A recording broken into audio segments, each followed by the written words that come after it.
Hola a todos, bienvenidos a este vídeo del canal de YouTube de Memorias de Tiempos Ásperos. En este vídeo lo que vamos a hacer es presentar un poquito por qué creemos que una novela puede aportar cosas al conocimiento histórico. Concretamente vamos a poner en contexto la novela La inocencia del croissant como un aporte a ese conocimiento histórico y lo que realmente puede encerrar detrás, más allá de la propia ficción. En otros vídeos os he hablado de en qué consiste la novela, la hemos presentado, y ahora vamos a hacer un poco, entre comillas, alguna lección de historia acerca del tiempo en el que se desarrolla esta novela. Bien, lo primero es decir que por qué puede una novela aportar cosas al conocimiento histórico. Parece obvio, ¿no? Pero bueno, creo que habría que comentar algunas cosas. Os dejo aquí en esta imagen que veis el acceso al canal de YouTube, a Facebook, a una duda que podéis consultarme por correo electrónico. Y para que veáis que empezamos muy mediáticos, os pondré este símbolo, ¿no? Este icono que yo creo que todo el mundo conoce. Bueno, nadie lo reconoce que lo ve, pero todos conocemos que este ojo, este símbolo, representa el Gran Hermano, ¿no? Ese programa de tanto éxito de la televisión. Pero ¿esto qué tiene que ver? Pues porque está todo inventado, ¿no? Y esta imagen, este icono, esta representación del ojo que todo lo ve, que todo lo observa, que todo lo conoce, que tanto nos controla, tiene un origen en esta novela de 1984, es el título de George Orwell, en el que ya anticipa cómo la humanidad, es una novela distópica, ¿no? Habla de un futuro hipotético. Normalmente cuando las novelas hablan de futuros no son para nada paradisíacos ni idílicos, sino todo lo contrario. Bueno, pues la sociedad está controlada por cámaras, por televisiones, está controlado su pensamiento, está controlado absolutamente todo, y eso ya lo decía Orwell en esta novela. Aquí os lo presento, aquí lo tenéis, y me quedaré con una frase que es la que nos hace reflexionar un poco. Dice: el que controla el presente controla el pasado. El que controla el pasado controla también el futuro. Qué importante es controlar la historia, tener el dominio sobre lo que es historia y lo que no. El que controla el presente, o sea, el que tiene el poder a día de hoy, controla el pasado, controla cómo se desarrolla el discurso del pasado, qué es lo que se enseña en las escuelas a los alumnos, para que nos entendamos. Y el que controla ese pasado, el que ha diseñado ese pasado, que ha diseñado esa historia a su propia medida, controla también el futuro, porque se está autojustificando. Dice, aprender la historia para no repetir los errores en el futuro, etcétera. Bueno, pues si has diseñado la historia a tu imagen y semejanza, como a ti te interesa, pues podrás decir, ¿ves? Para que no ocurra esto, tenemos que hacer esto otro. Este libro está plagado de citas fantásticas, pero he elegido esta para que veáis que en historia cualquiera nos puede dar gato por liebre.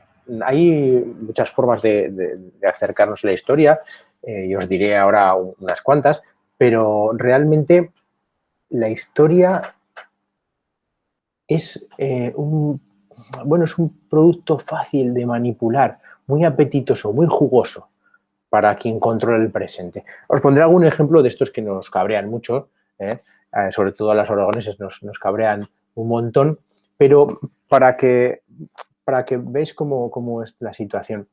Esto está sacado, ya hace unos años, de un periódico.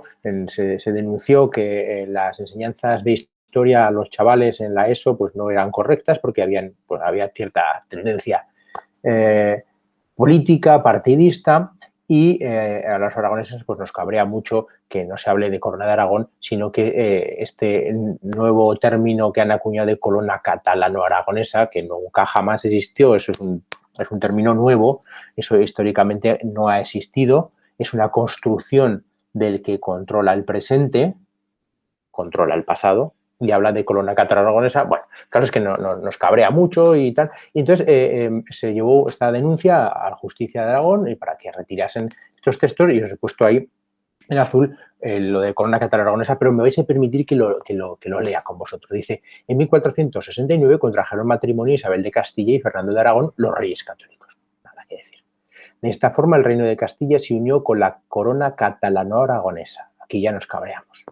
Así nació España, el primer Estado-nación de Europa, pero el surgimiento de España como Estado moderno y centralizado exigía la desaparición del sistema feudal. Por eso los reyes católicos se enfrentaron a los nobles y los desposeyeron de sus poderes. Toma ya. Claro, a los aragoneses nos sangran los ojos con eso que os ponía en azul, pero a los historiadores, vamos, tenemos que descubrir la falsedad histórica que hay en todo lo que os he puesto en rojo porque es terrible, absolutamente terrible. Ojo, los reyes católicos desposeyeron a los nobles de sus poderes. Toma ya.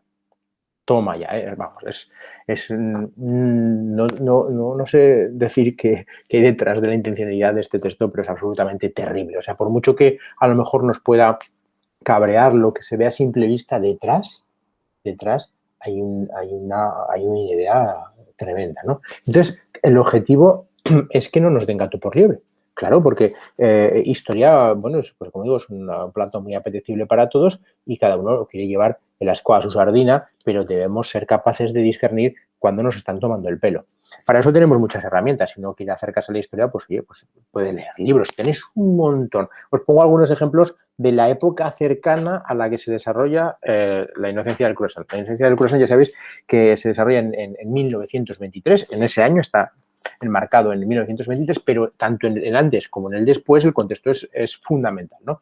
Entonces, en torno a 1923, bueno, tenemos una bibliografía, pues como digo, extensísima, ¿no? La historia contemporánea tiene muchos libros, tiene muchas...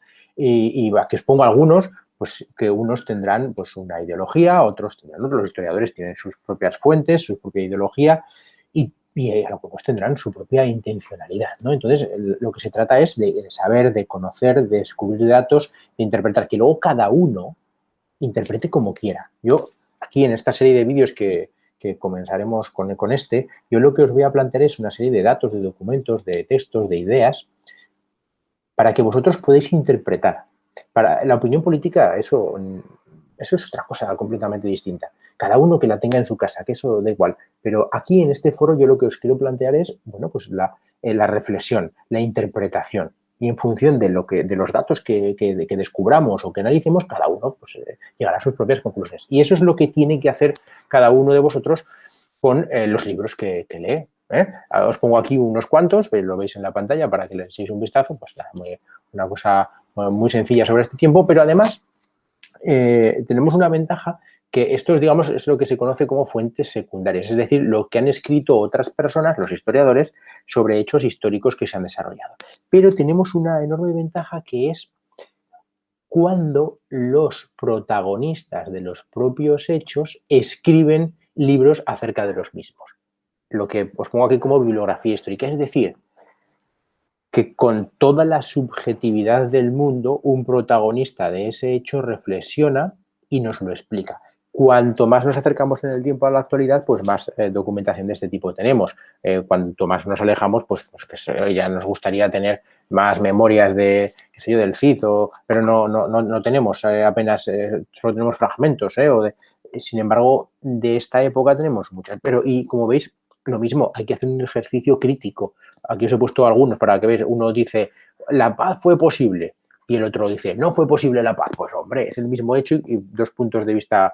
Bueno, tenéis aquí algunos ejemplos que iré desarrollando en los próximos vídeos, pero que son especialmente valiosos por lo que os comento, porque están protagonizados por los propios actores de la acción que vamos a estudiar.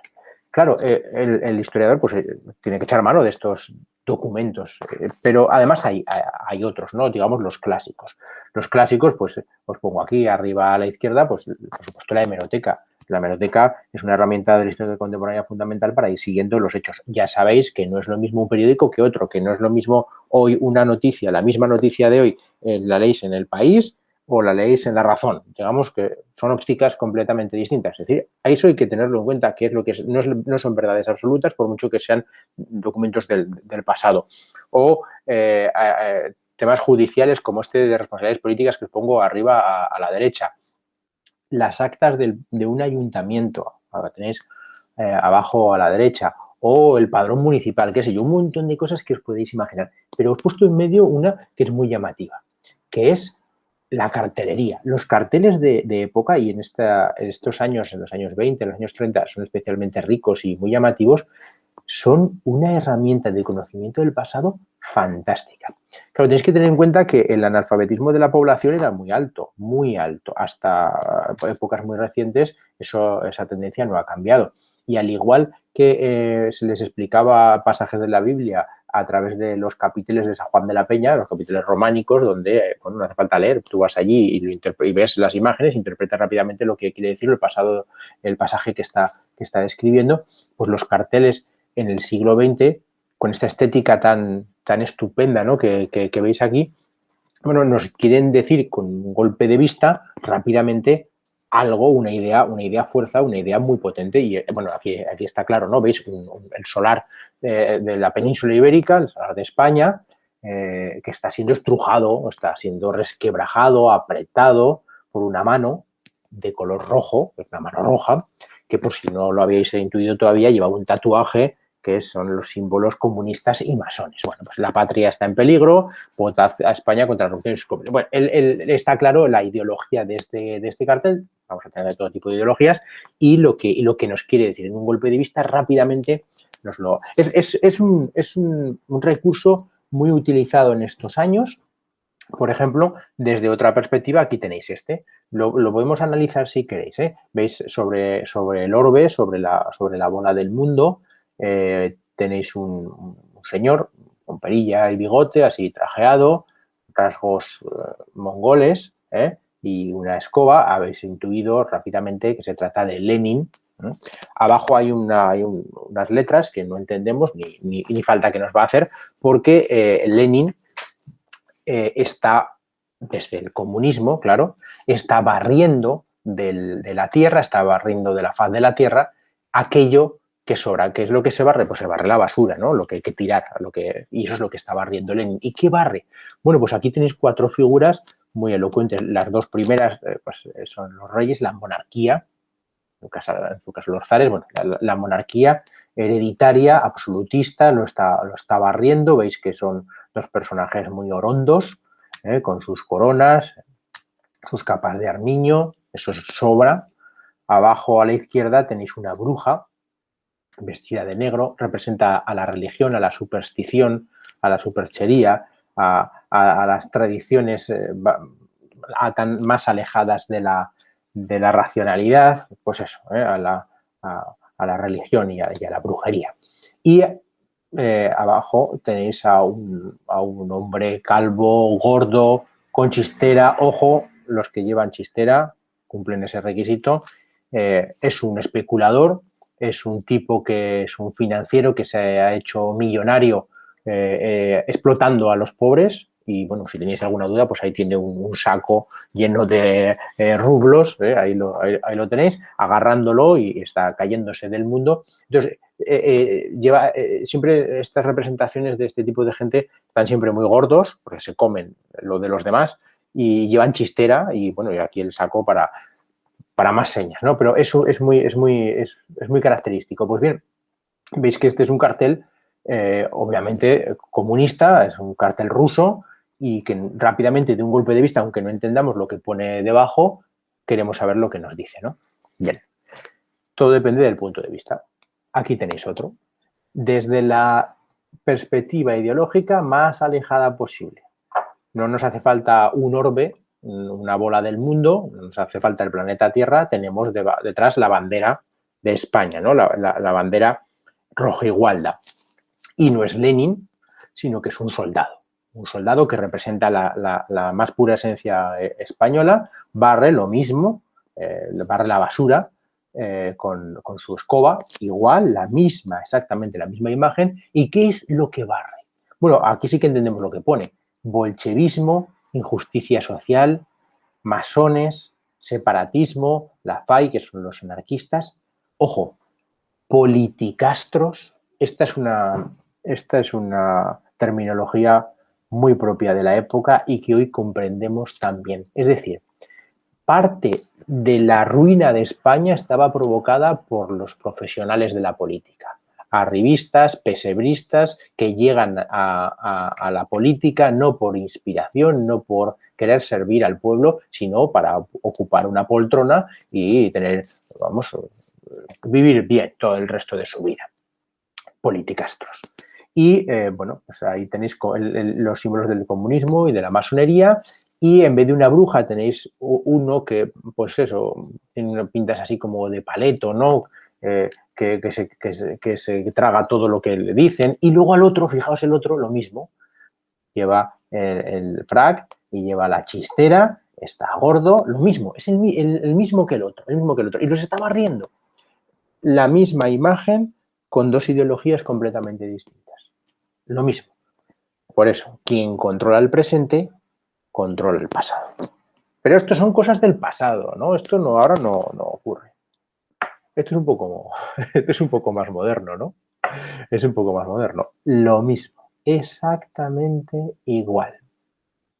Escombrémoslos, o sea, echémoslos de nuestra zona. ¿Y cuál es nuestra zona? Aquí ya no está el orbe, ya no está la bola del mundo, ya no está la bandera de España detrás, y lo que tenemos aquí es la comunidad de Cataluña, la de Baleares y la de Valencia.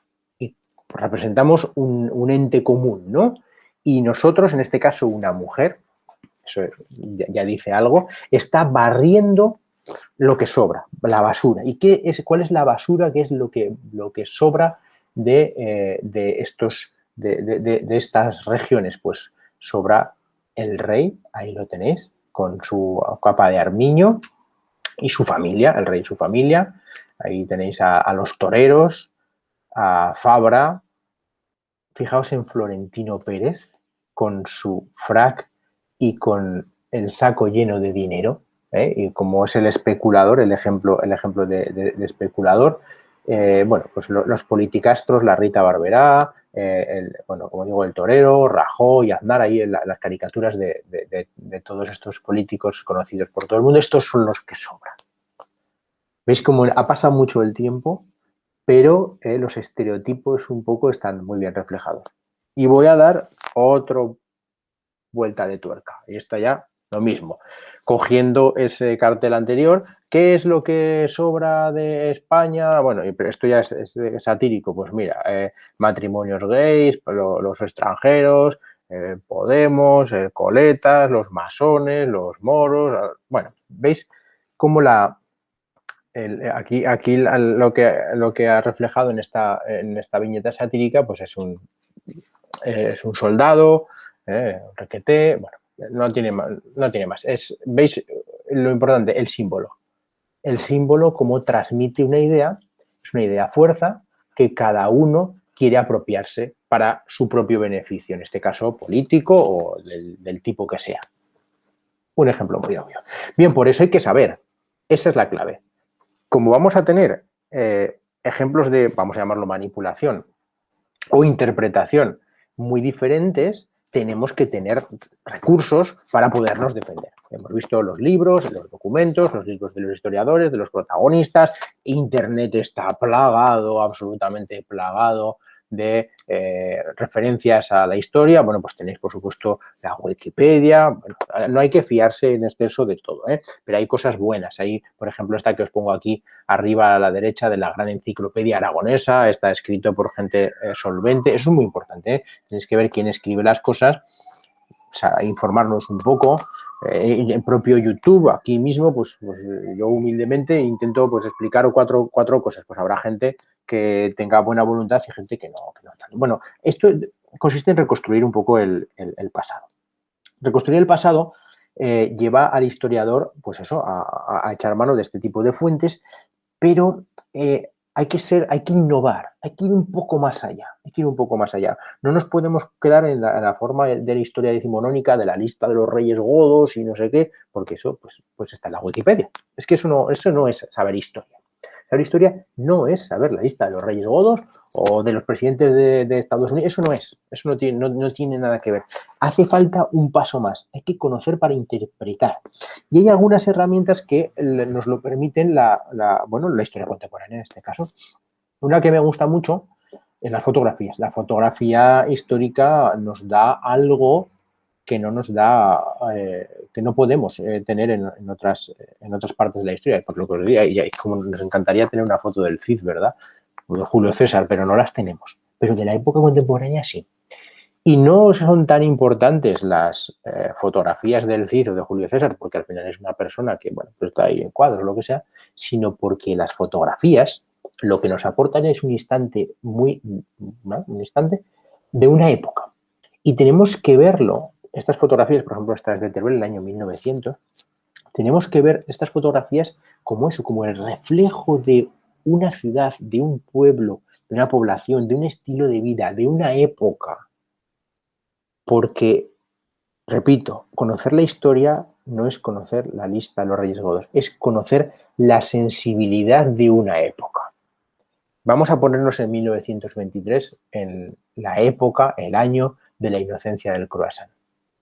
Las fotografías de los escenarios de la novela de 1923 nos van a aportar algo que las monografías de historia, los libros sesudos, por muy gordos que sean, no nos pueden aportar. Hay un alma detrás que lo que tenemos que intentar entresacar, como digo, de las fotografías, porque hay que hacerles preguntas como una fuente histórica que es. Y aquí tenéis, por ejemplo, estas de Calatayud, como las mujeres están lavando en el río y todo lo que nos dice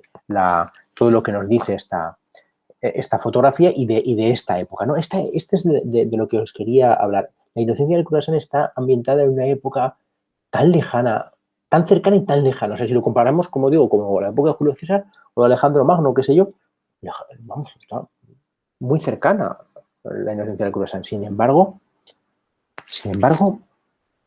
por las costumbres, por la forma de vida, por cómo interactúan y se relacionan las personas, esta mujer que os pongo aquí, que podría ser tranquilamente de 1923, está más cerca del Cid que de nosotros.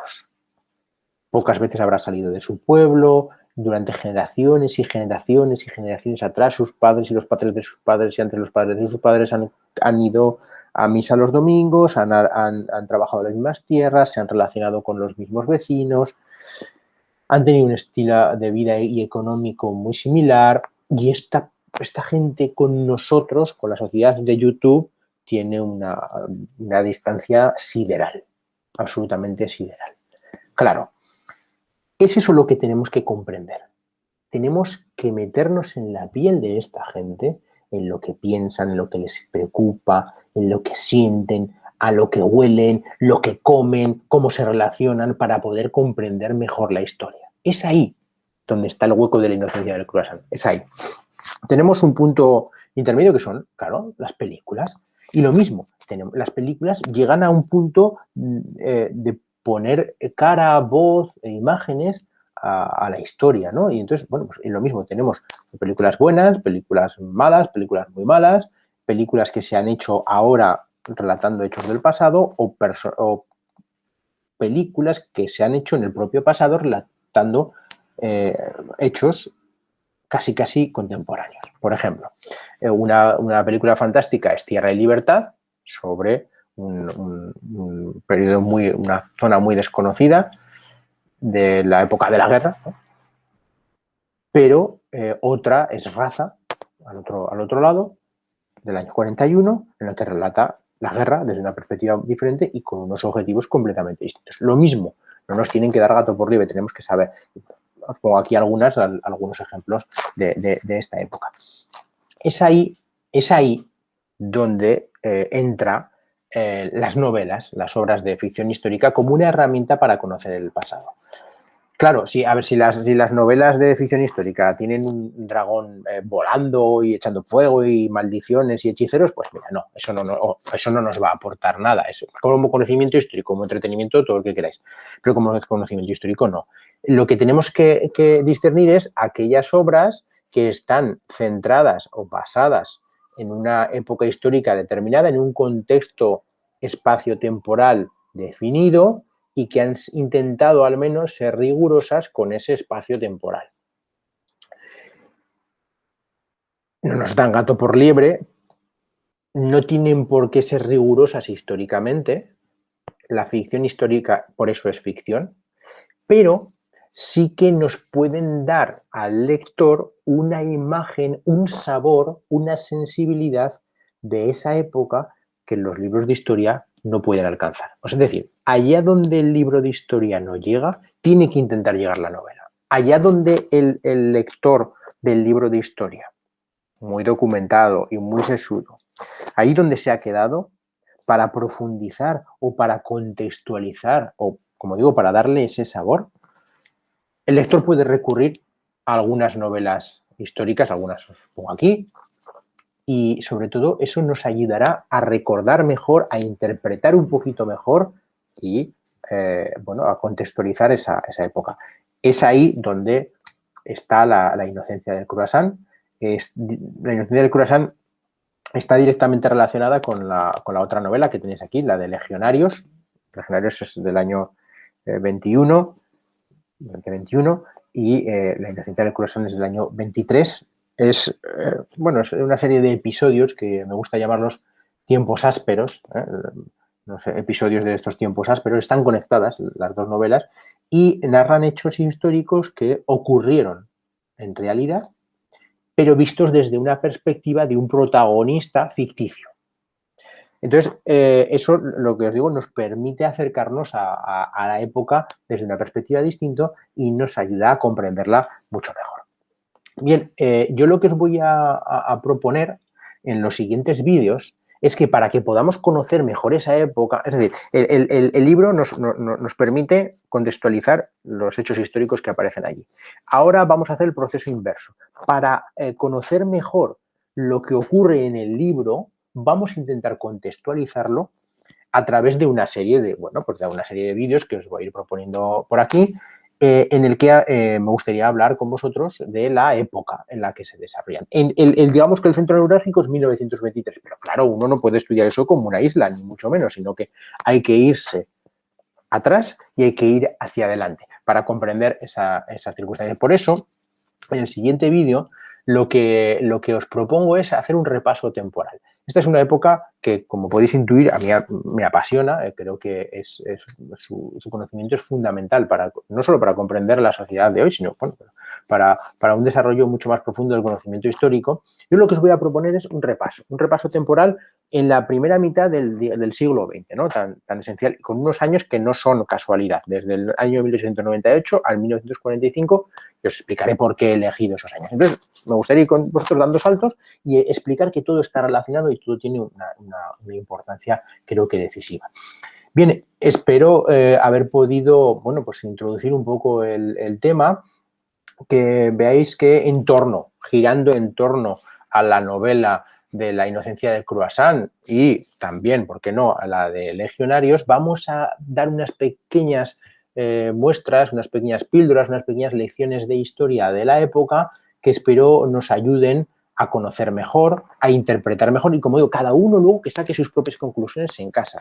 Yo os voy a proponer libros, que podéis leer los libros, hacer lo que queráis, pero esto puede ser una guía para comprender esa época. Creo que puede ser interesante y me gustaría que lo pudierais seguir. Yo estaré encantado de poder, si surge alguna idea, alguna sugerencia, de poder atenderlas a través de las redes sociales, a través de estos vídeos de YouTube. Y os mando un afectuoso saludo y os emplazo a que podáis ver el siguiente vídeo, el del repaso temporal, porque creo que nos puede abrir mucho la mente y ese es uno de los objetivos de la historia, ¿no? El abrir la mente y disfrutar con la lectura y con el conocimiento. Muchas gracias a todos por estar ahí. Os mando un fuerte abrazo.